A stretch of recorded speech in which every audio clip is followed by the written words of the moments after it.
How did I think I would find him? I don't know, maybe in one of my classes, maybe in a bookstore, the cliche, bump into one another. Never in my wildest dreams did I think outside of the United States, outside of Oklahoma, or outside of Tulsa. My story is different than most because it involves a relationship outside of the United States.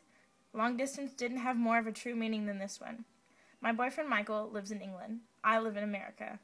Complex probably comes to your mind. Oh, and how we met? Cancun, Mexico. Long story time. Hope you're ready. This is all about my life and the man I have been with for a year and 3 months, but I have known for 3 years. I hope you look forward to reading this blog because I have lots to share. Stay tuned.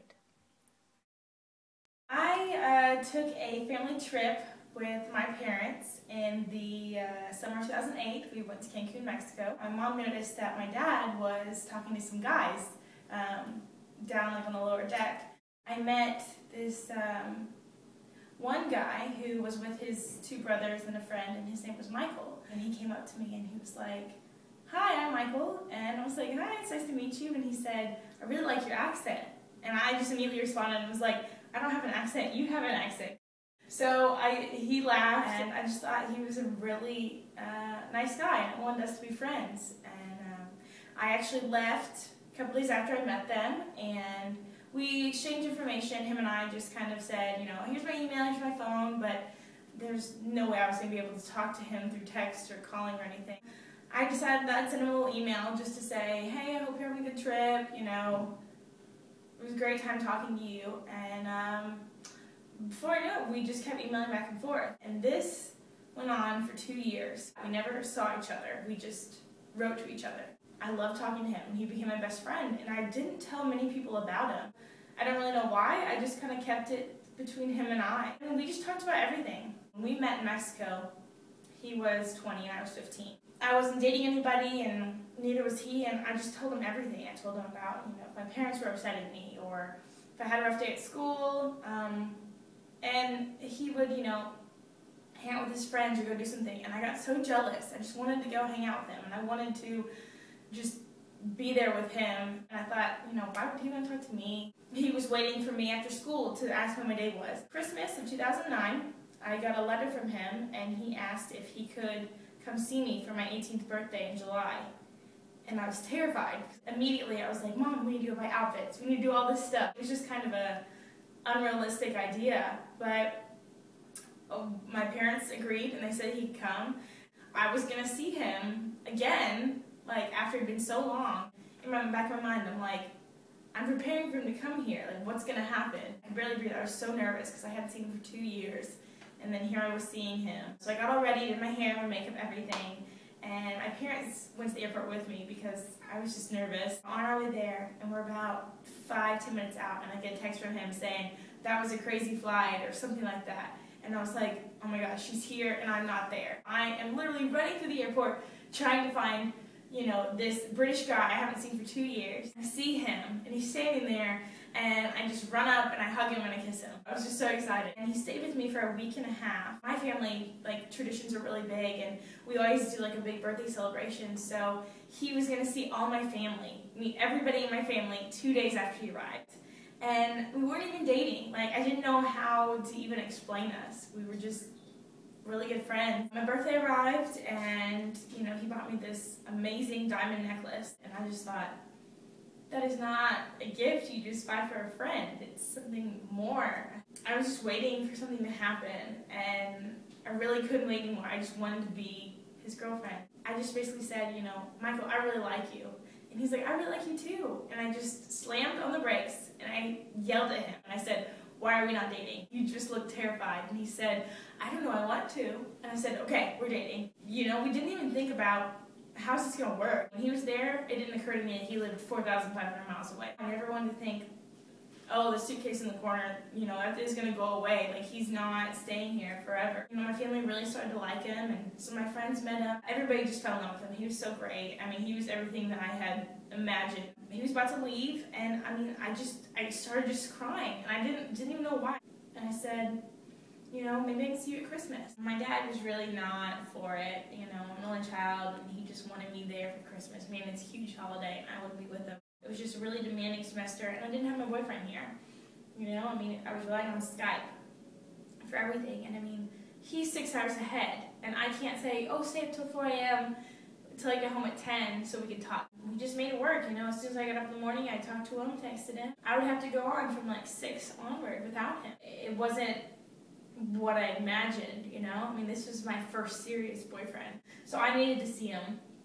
So my parents bought me a flight, and I was gonna go to England for Christmas and New Year's. I just was so nervous to see him again. I just, you know, see all these people when I walk out, and I'm like, why is he not right here? I was in England, and it was snowy, and it was cold, and it was wonderful.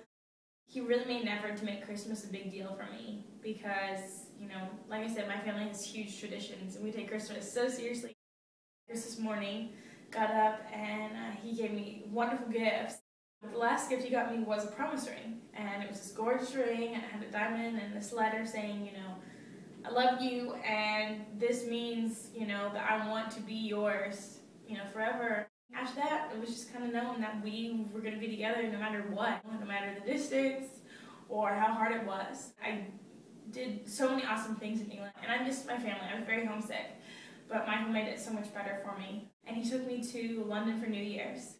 I mean, there was thousands upon thousands of people there at midnight. Yeah, I decided to leave. Had to go back home. Then we talked about the next time we would see each other, and he came for spring break. It was nice because I had like an actual like boyfriend when he came. It wasn't like a long distance, you know, situation. It was a nice change.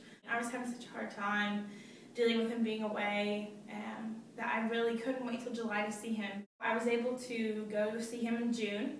I spent the entire month in England, and we went camping, and we went shopping, we went to movies, we did so many fun things. We spent the whole month together.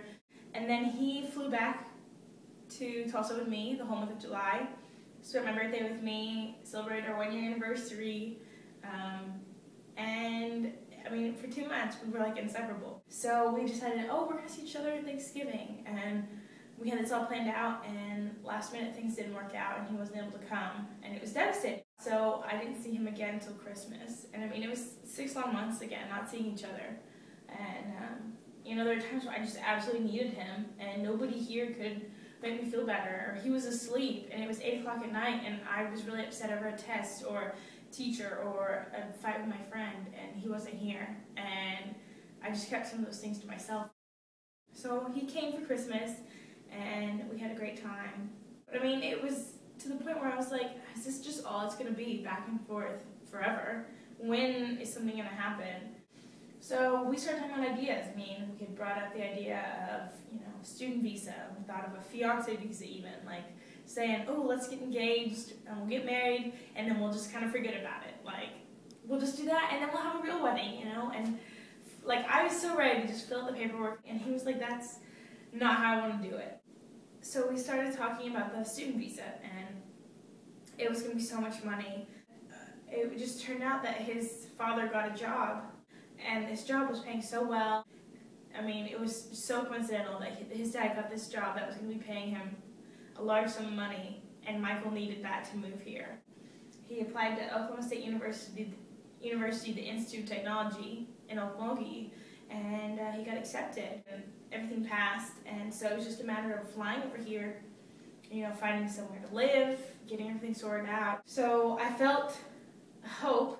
I wouldn't have to be, you know, so sad anymore. I wouldn't have to say, you know, I need you, but you're not here, or, you know, tell somebody how frustrated I am. I can't get what I'm trying to say across through phone or Skype, you know? I see him, but I can't, like, hug him or, you know, hold on to his hand when I really needed him. I don't know how, but I mean, it worked. He's here now, and, you know, he's been living here since the beginning of August, and he's loving it. You know, he has friends. I get to see him on weekends, and, you know, we just celebrated our first date party. And I mean, all this stuff that I get to do now that I'm just like, you know, why didn't we do this sooner?